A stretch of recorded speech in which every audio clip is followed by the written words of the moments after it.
Chapter 15, The Longest Recorded Fast in History. One of the most fascinating stories in the history of fasting involves Angus Barbieri, a Scottish man who holds the record for the longest medically supervised fast. Between June 1965 and July 1966, Barbieri fasted for an incredible 382 days in an effort to combat his obesity.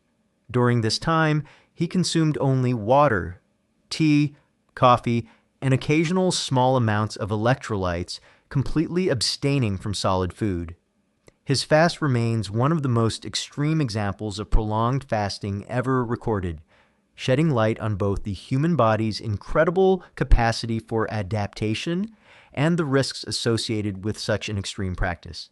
At the beginning of his fast, Barbieri weighed 456 pounds, 207 kilograms, and by the end, he had reduced his weight to a remarkable 180 pounds, 82 kilograms.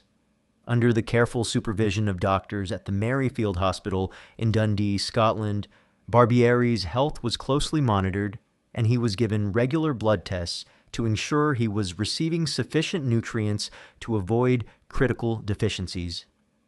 Despite the extended duration of his fast, Barbieri's doctors reported that he remained in relatively good health throughout the process, and his ability to function normally surprised many in the medical community.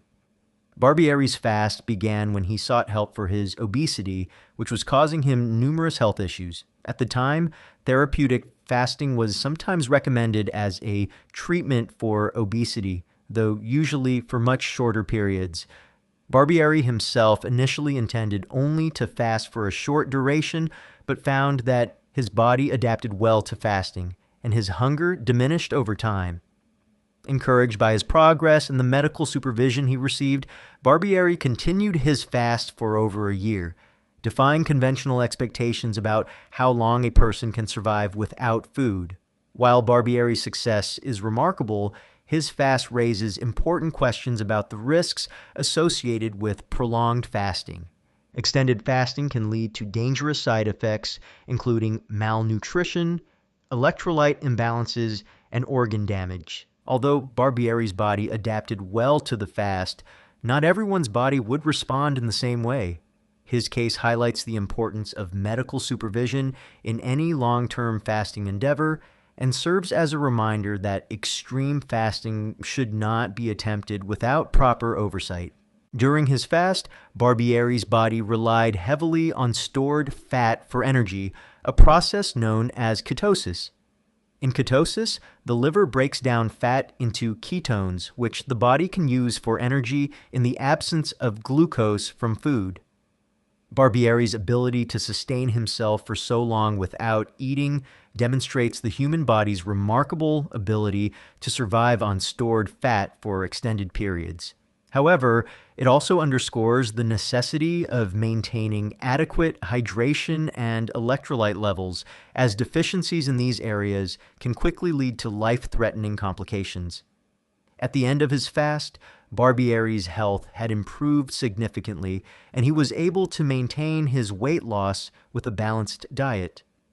His story remains a unique case in medical history, often cited in discussions of the limits of fasting and the human body's capacity to adapt to extreme conditions. However, his case should not be seen as a recommendation for others to undertake prolonged fasting without the proper medical support. Even though Barbieri emerged from the experience healthier, the risks of such an extreme approach to fasting cannot be overstated. Barbieri's record-breaking fast also provides insight into the psychological aspects of fasting. For many, fasting is as much a mental challenge as it is a physical one, requiring significant discipline, focus, and commitment. In interviews after his fast, Barbieri stated that he often felt hungry in the early days, but that his hunger gradually subsided, allowing him to continue his fast without constant discomfort. This shift in the experience of hunger which is common in extended fasting, suggests that the mind can adapt to periods of deprivation, allowing individuals to push through the physical and emotional challenges of fasting. The case of Angus Barbieri is not the only example of prolonged fasting, but it remains the most extreme. His story has been featured in medical journals and is frequently cited in discussions of the limits of human endurance. While other individuals have fasted for long periods, none have matched the 382 days that Barbieri went without food. His experience raises important ethical and medical questions about the limits of fasting and the need for caution when undertaking extreme dietary practices. In conclusion, the story of Angus Barbieri's 382-day fast is both extraordinary and instructive. While his achievement demonstrates the human body's incredible resilience and capacity for fat metabolism, it also highlights the serious risks associated with long-term fasting. Prolonged fasting, especially without medical supervision, can lead to severe health complications, and Barbieri's success should not be seen as encouragement for others to attempt similar feats. Nonetheless, his story remains a testament to the power of determination and the body's ability to adapt in extreme conditions, leaving a lasting legacy in the history of fasting.